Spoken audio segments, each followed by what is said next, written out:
வணக்கம் அன்பு நண்பர்களே. ஸோ ரொம்ப நாள் கழிச்சு நேற்று ரொம்ப ஒரு ஃப்ளாப்பாக போயிடுச்சு. அதாவது ஒரு மொத்தமே 11 பேர்த்தில் 3 பேர் தான் வந்திருக்காங்க. நேற்று நான் 13 பேர் கொடுத்தா அதில் 4 பேர் தான் வந்திருக்காங்க. ஸோ ஏன் அப்படி ஆனிச்சுன்னு எனக்கு தெரியல. ஸோ வெற்றி தோல்வி மேக்ஸிமம் 1-1 நேற்று தோற்றுருக்கோம். 1-1 ஏன்னா கேப்டன் வைஸ் கேப்டன் ரெண்டுமே தப்பாயிடுச்சு இல்லை. ஸோ அது எங்கே தப்புன்னு நான் கண்டிப்பாக பார்க்குறேன். சும்மா அசால்ட்டாக இவ்வளோ மேல் நான் நல்லா தானே கொடுத்தேன், இன்றைக்கி நான் தப்பாக கொடுத்தேன்னு சப்பா கட்டு கட்டினா அது உங்களை ஏமாத்துறதில்ல, என்ன நானே ஏமாற்றிக்கிறது. அதனால் நான் அப்படி இல்லை, நான் கரெக்டாக உட்காந்து இன்னைக்கு கணிச்சிடுறேன். ஸோ இன்றைக்கி மேட்ச் வந்து பஞ்சாபுக்கும் கேகேஆருக்கும்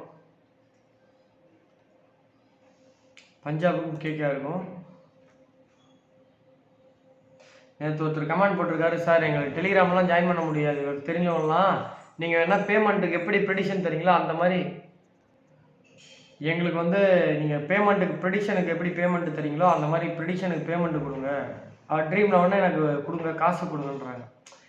அது காசுக்கு கொடுக்க மாட்டேன்னு நான் சொல்ல வரல, காசுக்கு கொடுக்குற அளவுக்கு தரமாக இருக்கும். இப்போ சும்மா ஒருத்தன்ட்ட 100 ரூபா வாங்கிட்டு ஒரு டீம் கொடுத்தா அந்த டீம் அட்லீஸ்ட் ஒரு 8 பேராவது உள்ளே வரணும். அது கேப்டன் வைஸ் கேப்டன் உட்பட 7 பேர் வரணும், அல்லது கேப்டன் மட்டும் இருக்கிறாங்க வைஸ் கேப்டன் மிஸ் ஆகிடுச்சுன்னா 8 பேர் வரணும், அல்லது வைஸ் கேப்டன் இருக்குது அப்படின்னா 8 பேர் வரணும். அப்போ தான் அது 1 to 10 வரைக்கும் ஜெயிக்கும். ஒரு பொருளை நம்ம காசு கொடுக்குறோம்னா நம்ம கடமைப்பட்டிருக்கோம். ஃப்ரீயாக கொடுக்குறது வேற, காசு கொடுக்குறது வேற. இப்போ ஃப்ரீயாக கொடுத்தா அவனுக்கும் ஒரு மனசாட்சி இருக்கும், நம்ம அவர்கிட்ட என்ன காசு கொடுத்தா வாங்கணும், தப்பானா நம்ம அவரை ப்ளேம் பண்ண கூடாதுன்னு இருக்கும். பட் ஒரு 100 ரூபா இல்லை 10 ரூபா, ஏன் நீ 10 ரூபா எடுத்துகிட்டு போனால் இங்கே நான் இருக்கிறது சாதாரண ஏரியா தான், சேலம் அம்மாப்பேட்டை, இங்கே 10 ரூபாய்க்கு ஒரு இட்லி சாப்பிட முடியும். 4 பேர்ட்ட 10 ரூபாங்கன்னா ஒரு வேளை எனக்கு டிஃபனுக்கு ஆச்சு, ஒரு வேளை நம்ம அவங்ககிட்ட வாங்கி சாப்பிட்டாலும் அதுக்கு நம்ம உண்டானது கொடுக்கணும். அதுக்கு எனக்கு இன்னும் ஒரு 500 மேட்ச் பண்ணணும். ஸோ அதனால் காசுக்கு என்னால் கொடுக்க முடியாது. அவர் என்னன்னா நான்லாம் ஆள் சேர்க்க முடியாது, எனக்கு இது வேலை இல்லைன்றாரு. அப்போ விட்டுருங்க, நீங்கள் வேலையாட்டே வாங்கிக்கோங்க. நான் வந்து அடுத்த சீரீஸ் கண்டிப்பாக சொல்கிறேன், நான் அடித்து சொல்கிறேன், இந்த வருஷம் தி 100 கரீபியன் பிரீமியர் லீக் அதெல்லாம் மேக்ஸிமம் ஒரு வீடியோ தான் வரும், ஒரு மேட்ச் தான் வரும். கரீபியன் பிரீமியர் லீக்லாம் நான் கண்டிப்பாக பண்ணுவேன். ஸோ மொதல் மேட்சாக இருக்கிறதுனால என்ன சொல்கிறது, முக்கியமான அக்யூரேட்டாக கொடுக்க முடியாதே தவிர மேக்ஸிமம் ஒரு 7 பேர் 8 பேரை கொண்டு வரலாம். ஆனால் ஒரு 2-3 வருஷம் கழிச்சு பார்த்தீங்கன்னா அது கரெக்டாக வந்துடும்.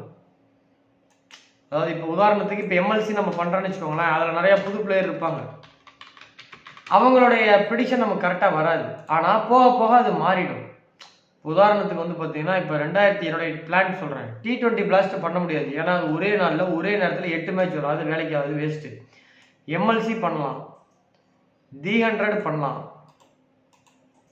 அதே போல் வந்து பார்த்தீங்கன்னா பிஎஸ்எல் பண்ணலாம், அதே மாதிரி தி 100 பண்ணலாம், T20 SA T20 பண்ணலாம், அதே மாதிரி வந்து பார்த்தீங்கன்னா பிக் பேஷ் பண்ணலாம். இதெல்லாம் கண்ணு கட்டி தூரம் வரைக்கும். அதே மாதிரி வந்து பார்த்தீங்கன்னா நியூசிலாண்டில் இருக்கக்கூடிய சூப்பர் ஸ்மாஷ் கூட நம்ம பண்ண முடியும். ஸோ இதெல்லாம் கண்ணு கட்டி தூரம் வரைக்கும் பண்ணலாம். இதெல்லாம் நான் வந்து அதுக்கு டெலிகிராம்லாம் ஆரம்பிக்க முடியாது, ப்ராட்காஸ்ட்டில் அதுக்குன்னு ஒரு ஃபோனு இன்னைக்கு 15,000 ரூபாய் கிடைக்குது, இஎம்ஐயில் போட்டு வாங்கலாம். 25 ரூபாய்க்கு நல்ல ஃபோனை கூட வாங்கிக்கலாம். வாங்கிட்டு ஒரு சிம் கார்டு வாங்கிட்டு அதில் 100% எந்த ரிப்ளைவும் பண்ணக்கூடாது, நான் டைமுக்கு டெலிகிராமில் போடுற மாதிரி நான் ட்ரீம் லெவன் போடுவேன் அப்படின்ற சம்மதத்தோடு அவங்கள ஆட் பண்ணிக்கணும். ப்ராட்காஸ்ட்டில் ஆட் பண்ணி எப்படி டெலிகிராமில் போடுறோமோ அந்த மாதிரி போட்டுடணும். போட்டு முடிஞ்சதுக்கப்புறம் மேட்ச் முடிஞ்சதுக்கப்புறம் எப்படி வின்னிங் ஸ்க்ரீன்ஷாட்டு குரூப்பில் போடணும். நான் ஒரு வாட்ஸ்அப் ப்ராட்காஸ்ட் வச்சுருக்கேன், அதோடைய வின்னிங் ஸ்க்ரீன்ஷாட்டை மேட்ச் வின்னிங்க்கு ப்ரெடிஷன் போடுறோமோ அதே மாதிரி ட்ரீம் லெவனும் போட வேண்டியது தான் அந்த டெலிகிராமில். அப்படி தான் பண்ண முடியும். அதை விட்டு காசுக்கெலாம் வாங்க முடியாது. காசுக்கு வாங்குறதா இருந்தால் நான் ஏற்கனவே சொன்ன மாதிரி தான், காசுக்கு நம்ம கொடுக்குறோம் அப்படின்னா இந்த 15 பேர் 16 பேர்லாம் கொடுக்கக்கூடாது, 11 பேர் தான் தரணும்.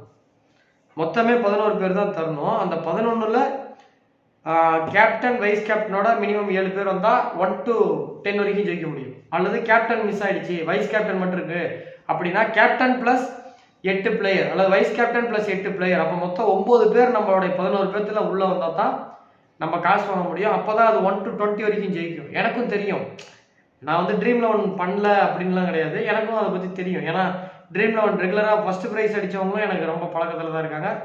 20 லட்ச ரூபா வரைக்கும் ஜெயிக்கிற ஒரு சேட்டு ஒருத்தர் நான் ஏற்கனவே சொன்னேன், சேலத்தில் சேவாப்பேட்டையில் ஒருத்தர் டெய்லியும் 10,000 ரூபா போடுவார்ன்ட்டு. அந்த மாதிரி போடுறவங்களும் தெரியும். அவங்களாம் என்கிட்ட இந்த ஸ்க்ரீன்ஷாட்டில் அனுப்புகிறாங்கல்ல என்னுடைய கிரிக்கெட் நம்பருக்கு. ஸோ அதில் எனக்கு தெரியும். So minimum 8 player captain vice கேப்டனோட சேர்த்து 7 பிளேயர், அல்லது கேப்டன் மிஸ் ஆகிட்டாங்க அப்படின்னா 8 பிளேயர் உள்ளே வந்தால் மட்டும்தான் நம்ம காசு வாங்கணும். அது வரைக்கும் ஃப்ரீயாக தான் கொடுக்கணும். ஸோ காசு கொடுத்து, அதாவது காசுக்கு விற்பனை பண்ணுற எண்ணம் எனக்கு இப்போதைக்கு இல்லை. எனக்கு தேவையில்லாமல் நீங்களாம் இப்படி சொல்லி கமெண்ட் போட்டு எனக்கு வர வச்சிடாதீங்க, அப்புறம் அது தப்பாக போயிடும். ஸோ யாரெல்லாம் எனக்கு 10 பேரை சேர்த்து விடுறாங்களோ அது இப்போ கிடையாது, நான் இப்போ பண்ணி விடாதீங்க, அது என்னால் கண்டுபிடிக்க முடியாது. ஸோ 300 ஆரம்பிக்கிறதுக்கு 1 வீக் முன்னாடி நான் டெலிகிராமில் ஒரு போஸ்ட் போடுவேன். அந்த தேதியிலேருந்து ஆட் பண்ணுங்கள். நான் கண்டிப்பாக யார் யார் ஆட் பண்ணிங்களா இல்லையான்றதை வெரிஃபிகேஷன் பண்ணிவிட்டு நான் ஆட் பண்ணிக்கிறேன். ஸோ ரொம்ப நேரம் பேசிட்டோம், இது போதும்னு நினைக்கிறேன். ஸோ இன்றைக்கி மேட்ச் வந்து 7:30 மணிக்கு மேட்ச் ஆரம்பிக்குது.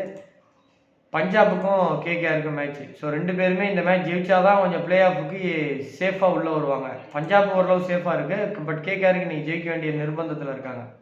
ஸோ இன்றைக்கி பஞ்சாப் சார்பாக யாரெல்லாம் விளையாடுறதுக்கான வாய்ப்பு இருக்குன்னு கிரிக் பஸ்ஸில் சொல்லியிருக்காங்கன்னா, Prabhsimran Singh, Jos Inglis, Nehal Wadhera, Shreyas Iyer, Shashank Singh, Marcus Stoinis, Marco Jansen, Arshdeep Singh, Yuzvendra Chahal, Xavier Bartlett. அதே மாதிரி கேகேஆர் சார்பாக Rahmanullah Gurbaz, Rinku Singh, Angkrish Raghuvanshi, Ajinkya Rahane, Venkatesh Iyer, Ramandeep Singh, Andre Russell, Sunil Narine, Moeen Ali, Varun Chakravarthy, Harshit Rana. இப்போ இது மொயின் அலி வந்து பார்த்தீங்கன்னா எனக்கு தெரிஞ்சு சிஎஸ்கே விளாண்டுருக்காரு, அதுக்கு முன்னாடி ஆர்சிபியில் விளாண்டாரு, இப்போ கேகேஆருக்கு விளாடுறாரு. ஸோ இவரோட டேட்டாலாம் நம்மகிட்ட இருக்குது. அதே மாதிரி குர்பாஸ் வந்து இருக்குது, ரிங்கு சிங் இருக்குது, அங்கிரிஸ்கி ரகுவன்சி இருக்குது, அஜிங்கியா ரஹானே இருக்குது, வெங்கடேஷ் ஐயர் இருக்குது, ராமன்தீப் சிங் இருக்குது, ரசல் இருக்குது, சுனில் நரைன் இருக்குது, மொயின் அலி இருக்குது, வருண் சக்கரவர்த்தி இருக்குது, ராணா இருக்குது. ஸோ கேகேஆர் 11 பேர்த்தது மேக்ஸிமம் இருக்குது. பஞ்சாப் தான் பிரபு சிம்ரான் சிங் விளாண்டுருக்காரு, ஜோஸ் இங்கிலீஷ் புதுசு, நெயில் வதாரா மும்பையில் விளாண்டாரு, ஸ்ரேயஸ் ஐயர் கேகேஆரில் விளாண்டாரு, பிஆரியா புதுசு, அது ஒரு தம்பி புதுசு, சசாங்க் சிங் இருக்குது, மார்க்கஸ் டோனிஸ் இருக்குது, ஜான்சன் இருக்குது, ஹர்ஷதீப் சிங் இருக்குது, யுவேந்திர சாஹல் இருக்குது, சேவியர் பார்ட்லெட் புதுசு. ஸோ இந்த சேவியர் பார்ட்லெட்டும் ஆர்யா இவங்க 2 பேர் மட்டும்தான். இவங்க இன்னைக்கு வருவாங்கன்னு உறுதியாக சொல்ல முடியாது, வர மாட்டாங்கன்னு உறுதியாக சொல்ல முடியாது. ஸோ இப்போ இங்கே 2 பேர் தான் பிரச்சனை. இதில் யாராவது ஒருத்தங்க ட்ரீம் 11 உள்ளே வந்தால் தான் பிரச்சனை. ஸோ இன்னைக்கு பிளேயர்ஸை பொறுத்த வரைக்கும் பார்த்தீங்கன்னா இன்னைக்கு நட்சத்திரம், ஸோ மேட்ச் ரேவதி நட்சத்திரம் 3ஆம் பாதத்தில் மேட்ச் ஆரம்பிக்குது. ஸோ இன்னைக்கு மேட்ச் வந்து பார்த்தீங்கன்னா ரேவதி நட்சத்திரம் 3ஆம் பாதத்தில் மேட்ச் ஆரம்பித்து 3ஆம் பாதத்திலே தான் மேட்ச் முடியுது. ஸோ இன்றைக்கி முழுக்க மீனராசியுடைய ஆளுமைக்கு உட்பட்டு வருது. ஸோ மேட்ச் வந்து பார்த்தீங்கன்னா இன்றைக்கி நான் ஏற்கனவே சொல்லிட்டு இருந்த மாதிரி இன்றைக்கி துலா லக்கணத்துலேருந்து மாறி விருச்சக லக்கணத்துக்கு மேட்ச் ஆரம்பிக்கும் போது வர செவ்வாய்க்கிழமை மறந்து வருது. ஸோ இன்னும் 2 நாளைக்கு மட்டும்தான் நம்ம சுக்கரன் எடுத்துப்போம். இனிமே பார்த்தீங்கன்னா ஏற்கனவே நிறைய ரன் அடித்த இந்த ஹிட்மேருன்ற மாதிரி நிக்கோலஸ் பூரனு, இவன் கில்லு, இவனுங்களாம் இனிமேல் குறைவானுங்க. ஏன்னா அவனுக்கு சுக்கரன் பலமாக இருந்ததுனால கடந்த 1 மாதமாக அடிச்சிட்டானுங்க. ஏன்னா அது மேக்ஸிமம் 2வது மேட்ச் வந்து பார்த்தீங்கன்னா 7:30 மணி மேட்ச் சுக்கரனுடைய ஆதிபத்தியம் பலம் இருந்தது. ஸோ அது முடிய போகுது. ஸோ இனிமே வந்து பார்த்தீங்க அப்படின்னா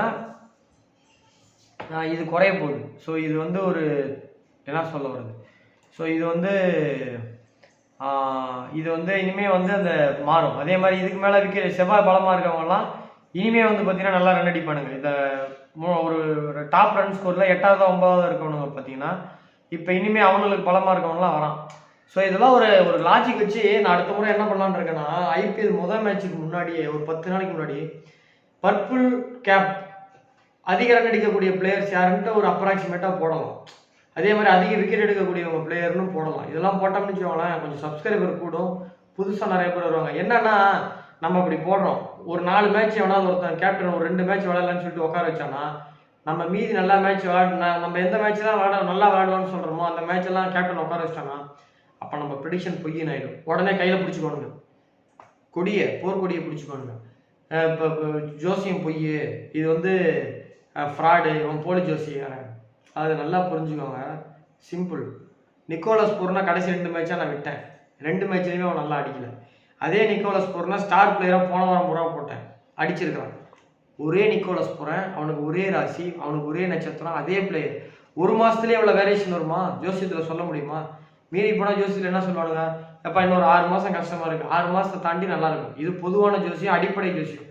அதை தாண்டி உள்ளே போய் நான் டீப்பாக சொல்லிட்டுக்கிறேன். இது உன்னிப்பாக கவனிக்கிறவங்களுக்கு தெரியும் நான் கஷ்டப்படுறேன்னா இல்லைன்ட்டு. அதாவது ஜோசியமும் ஓரளவு தெரிஞ்சிருக்கணும், என் வீடியோவையும் முழுசாக பார்க்கணும், அவங்களுக்கு தெரியும் என் கஷ்டம் என்னான்ட்டு. இப்போ நிக்கோலஸ் பூர்னா கடைசி 3 மேட்சாக நான் கொடுக்கல, 3 மேட்சும் அவன் சரியாக விளையாடல, ட்ரீம் 11 வரல. இதே நிக்கோலஸ் பூர்னா முதல் 10 மேட்ச் நான் கொடுத்துருக்குறேன். ஸோ அப்போ ஜோசியத்துக்குள்ளேயே உள்ள டீப்பாக போகும்போது எவ்வளோ அக்யூரேட்டாக இருக்குது. இப்போ நேற்று போத்தீஸ் ஓனர் கூப்பிட்டாங்கன்னு நம்ம இப்போ நிகழ்ச்சிக்கு போயிட்டு வந்தோம், ஃபேஸ்புக்கில் போட்டிருந்தேன். போத்தீஸ் சேலத்தில் ஓப்பன் பண்ணாங்க, நகை கடைக்கு போயிட்டு இருந்தேன். இப்போ அந்த மாதிரியான நபர்கள் பெரிய பெரிய ஆளுங்களாம் ஜோசியம் பார்க்கும்போது, சார் ஒரு முக்கியமான டிசிஷன் எடுக்கிறான்னு நைட்டு 11 மணிக்கு மேலே ஃபோன் பண்ணுவாங்க. ஏன்னா என்னை பற்றி எல்லாம் என்ன தெரிஞ்சவங்களுக்கு எல்லாருக்கும் தெரியும். 10 மணிக்கு மேலே தான் நைட்டு ஃபோன் எடுப்பேன்ட்டு. வடிவேல் எப்படி 6 மணிக்கு மேலே ஆட்டோ ஓடாது பாருவா, அது மாதிரி நான் 10 மணிக்கு மேலே தான் ஃபோன் தெளிவாக பேசுவேன். எனக்கு சரக்கு அடிக்கிற பழக்கம்லாம் கிடையாது, எந்த கெட்ட பழக்கமும் கிடையாது. காலையிலேருந்து ஏதாவது வேலையாக இருப்பேன், அப்பாயின்மெண்ட் பார்ப்பேன். ஒரு 10 மணிக்கு மேலே ஃப்ரீயாக இருந்தேன்னா யாராவது முக்கியமான வேலை கொடுத்தாங்கன்னா பொறுமையாக ஆராம்சமாக நிதானமாக நான் ப்ரிடிஷன் சொல்லணும். அவங்களுக்கு எல்லாருக்கும் தெரியும். அதாவது என்கிட்ட ஜோசியம் பார்க்குற நெருக்கமாக பழகிற எல்லாருக்கும் தெரியும். நைட்டு நான் வந்தால் ஜோசியம் சூப்பராக பார்த்து சொல்லுவேன்ட்டு. ஏன்னா எந்த அடுத்து இன்னொரு அப்பாயின்மெண்ட் இருக்குன்ற அர்ஜென்ட் கிடையாது, இன்னொருத்தங்க வெயிட் பண்ணிருக்காங்கன்ற எண்ணம் இருக்காது. பொறுமையாக நிதானமாக 1 மணி ஆனாலும் பரவாயில்லன்னு நான் பார்த்து கொடுப்பேன்.